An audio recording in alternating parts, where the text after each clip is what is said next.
صحیح بخاری حدیث نمبر 28۔ ایک آدمی نے رسول اللہ صلی اللہ علیہ وسلم سے پوچھا، کون سا اسلام بہتر ہے؟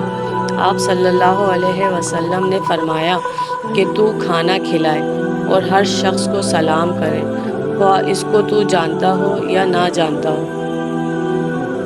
نبی کریم صلی اللہ علیہ وسلم نے فرمایا، مجھے دوزخ دکھلائی گئی تو اس میں زیادہ تر عورتیں تھیں جو کفر کرتی ہیں۔ کہا گیا، یا رسول اللہ، کیا وہ اللہ کے ساتھ کفر کرتی ہیں؟